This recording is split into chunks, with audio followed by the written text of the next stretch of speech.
Chapter 17তে দেখতে বলছে। প্রথমটা বলছে যে এক্স ডিভিডেন্ড প্রাইস বের করতে বলছে যে Gatwick Corporation has declared a 5.85 per share dividend. Suppose capital gains are not taxed but dividends are taxed at 15%.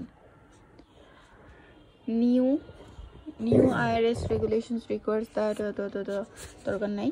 the company stock sells for $78.35 per share. তার মানে বর্তমানে শেয়ার প্রাইস হচ্ছে 78.35 and the stock is about to go ex dividend. What do you think the ex dividend price will be? Ex dividend price কত? তাহলে ex dividend price এর সূত্র হচ্ছে P1 equal P0 minus D into 1 minus TC. Tax rate যেটা বলা আছে 15%, dividend দেওয়া আছে 5.85, P0 দেওয়া আছে, শুধু মান বসাইছি, উত্তর আইসা পড়ছে এক্স ডিভিডেন্ড কত। তারপর এটা হচ্ছে গিয়ে সহজ আছে, দ্য ওনার্স ইকুইটি অ্যাকাউন্টস দেওয়া আছে, একটা ইকুইটি পোর্শন দেওয়া আছে, ইকুইটি পোর্শনে বলা আছে কমন স্টক, পার কমন স্টক হচ্ছে 50 পয়সা করে, তাহলে আমার টোটাল টাকা আসতেছে 20,000। ক্যাপিটাল সারপ্লাস রিটেন চাইছে কি, if the company stock currently sells for 42 per share, যদি এটা আমরা বর্তমানে 42 per share and a 10% stock dividend is declared, how many new shares will be distributed? Show how the equity accounts would be changed. প্রথম বলছে হচ্ছে নতুন share কত, তাহলে আমি দিচ্ছি যে 10% স্টক ডিভিডেন্ড দিয়ে দিচ্ছি, এখানে নাম্বার অফ শেয়ার কত, আর হচ্ছে এখানে তাহলে ইকুইটিতে কি চেঞ্জ আসবে। তাহলে প্রথমে হচ্ছে আমাকে শেয়ার সংখ্যা বের করতে হবে, বর্তমানে যত আছে, বর্তমানে টাকা হচ্ছে পার শেয়ারের 50 পয়সা, আর টোটাল কমন স্টক হচ্ছে আমার বা ক্যাপিটাল হচ্ছে 20,000, তাহলে নাম্বার অফ শেয়ার কত, 20,000কে 50 পয়সা দ্বারা ভাগ করলে 40,000, এই 40,000-এর উপর ডিভিডেন্ড কত দিচ্ছি 10%, তাহলে 40,000 10% হবে 4,000। টোটাল ডিভিডেন্ড অ্যামাউন্ট কত হবে, এই 4,000 গুণ 42, যেহেতু বর্তমানে আমরা সেল করতেছি 42 টাকায়, তার মানে ডিভিডেন্ডও দিব 42 টাকায় এইটা। তারপর অ্যাকাউন্ট, এই ইকুইটিতে কি চেঞ্জ আসবে, এটা হচ্ছে বর্তমানে যা দেওয়া আছে, এখানে হচ্ছে চেঞ্জের পোর্শন, চেঞ্জে কি হবে 40,000 সাথে 4,000 যোগ হবে 0.50, মনে রাখবো কমন স্টক সবসময় ফেস ভ্যালুতে হয়, এই জন্য এখানে এই 50 পয়সা দ্বারা গুণ হয়েছে, 42 দ্বারা গুণ হয় নাই।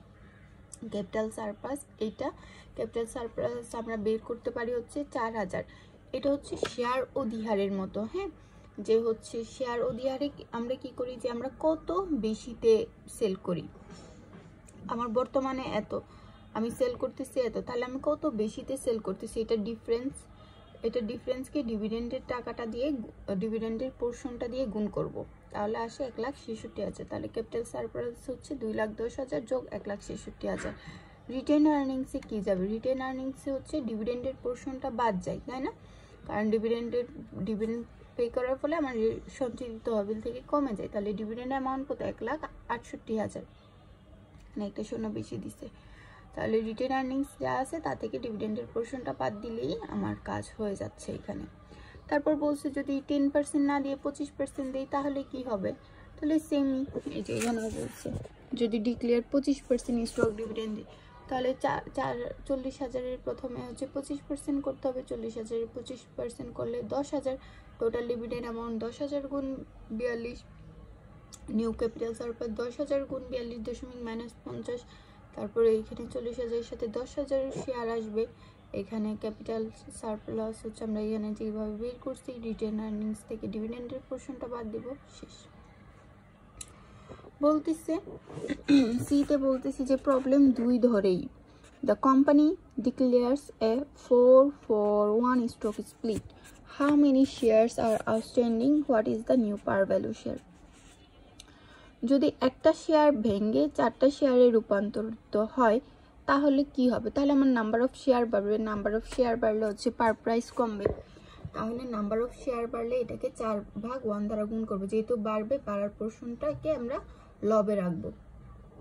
আর নিউ প্রাইস পার শেয়ার হচ্ছে কমবে, তাহলে শেয়ার প্রাইস হচ্ছে 0.5, এটাকে 1/4 দ্বারা ভাগ করবো, তাহলে হচ্ছে আমার টাকাটা কমে আসবে। তারপর বলতেছে যে 5টা শেয়ার মিলে একটা শেয়ারে রূপান্তর হবে, তাহলে 5টা শেয়ার মিলে যদি একটা শেয়ারে রূপান্তর হয় তাহলে হচ্ছে আমার শেয়ার নাম্বার অফ শেয়ার কমলে এটাকে 5 দ্বারা ভাগ করতে হবে। আর তার 5টা শেয়ার মিলে যদি একটা শেয়ার হয় তাহলে আমার অবশ্যই শেয়ার প্রাইস বাড়বে, বাড়লে হচ্ছে 5 দ্বারা গুণ করতে হবে, এটাই। তারপর এখানেও বলছে যে এসএমও হ্যাজ এ 5, 4, 3, মানে 3টে স্টক থেকে 5টে স্টক হবে, এখানেও নাম্বার অফ শেয়ার বাড়বে আর হচ্ছে টাকা কমে আসবে।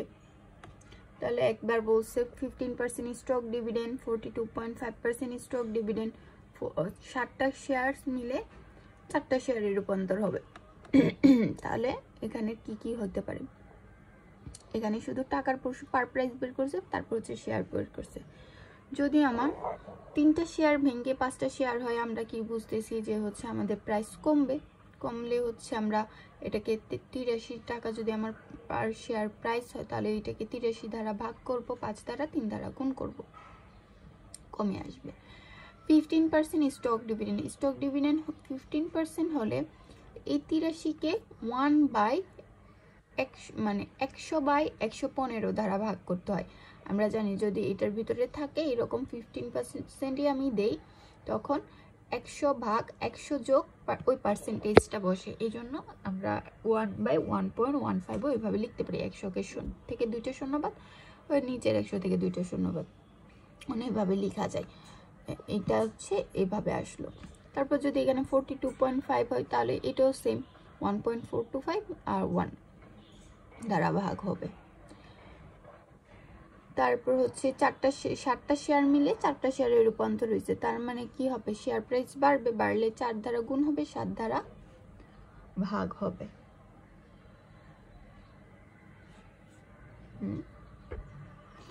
4টা শেয়ার মিলে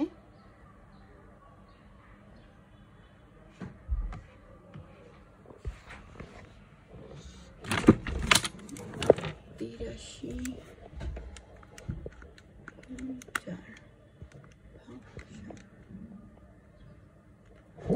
এখানে ভুল লিখছে, এখানে 7 উপরে হইতো 4 নিচে হইতো, 83 গুণ 7 ভাগ 4। আনসার ঠিক লিখছে কিন্তু এখানে ভুল লিখছে।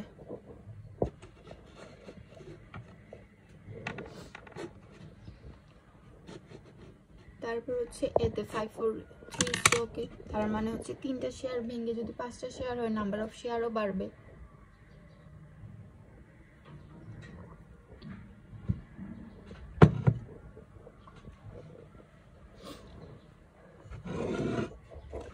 বাড়লে হচ্ছে যে 5 দ্বারা গুণ হবে, 3 দ্বারা ভাগ হবে। তারপর 15% স্টক ডিভিডেন্ড হচ্ছে 5,40,000-এর উপর 1.15, 42.5 হচ্ছে এটার 1.425, অথবা এটাকে এভাবেও করা যায়, 5,40,000 প্লাস 5,40,000 গুণ 15%, তাহলেও এটাই আসবে।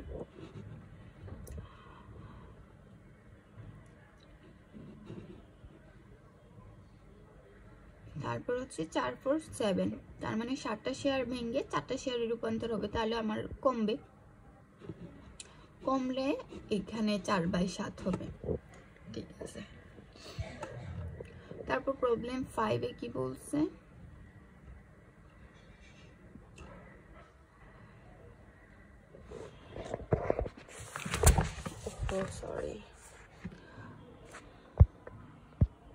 প্রবলেম 5-এ বলছে যে আমার শেয়ার আউটস্ট্যান্ডিং যদি এত হয়, ক্যাশ ব্যালেন্স শিট যদি এত হয়, ডিভিডেন্ড যদি এত হয়, the stock goes ex dividend tomorrow, ex dividend যদি হয়, ignore the tax effects, what is the stock selling for today, আজকে কত টাকায় সেল হচ্ছে, what will be sell for tomorrow, পরের দিন কত টাকায় সেল হবে, পরের দিন যেহেতু এক্স ডিভিডেন্ডে চলে যাবে, what will the balance sheet look like after the dividend are paid.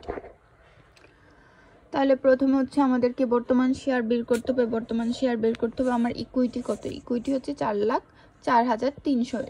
Equity পোর্শনকে 12,000 দ্বারা ভাগ করব। 12,000 দ্বারা ভাগ করলে হচ্ছে আমি পার প্রাইস পাবো, তাহলে সেটি হচ্ছে আমার বর্তমানের ভ্যালু কত। তারপর হচ্ছে ডিভিডেন্ডের টাকাটা বাদ দিয়ে দিলেই তো এক্স ডিভিডেন্ডেড পেয়ে যাব। তাহলে এক্স ডিভিডেন্ড পাবো কিভাবে, এই যে এক্স ডিভিডেন্ড পাবো হচ্ছে এটা থেকে ডিভিডেন্ডের টাকাটা বাদ দিলে। তাহলে টোটাল ডিভিডেন্ড পেড কত হবে, 12,000 গুণ 1.45। ব্যালেন্স শিটে কি হবে, ক্যাশ অরিজিনাল ছিল 49,300। এই 49,300 থেকে যেহেতু ডিভিডেন্ড পেড করতেছি টাকা চলে যাবে, এই ডিভিডেন্ডের পোর্শনটা বাদ দিতে হবে, তাহলে নিউ ক্যাশ পাবো। ফিক্সড এসে যা আছে তাই, আর হচ্ছে ইকুইটি অরিজিনাল যা আছে তাই, আর হচ্ছে এটা কি ক্যাপিটাল ইকুইটি লিখছে 32.4 ইন্টু 12, মানে হচ্ছে আমার ডিভিডেন্ড পে করার পর এক্স ডিভিডেন্ডের বেলায় আমার হচ্ছে ইকুইটি কততে ট্রান্সফার হবে। ইকুইটি ট্রান্সফার হবে হচ্ছে এইটা, এই যে এইটার ব্যালেন্স আর এটার ব্যালেন্স কিন্তু মিলবে।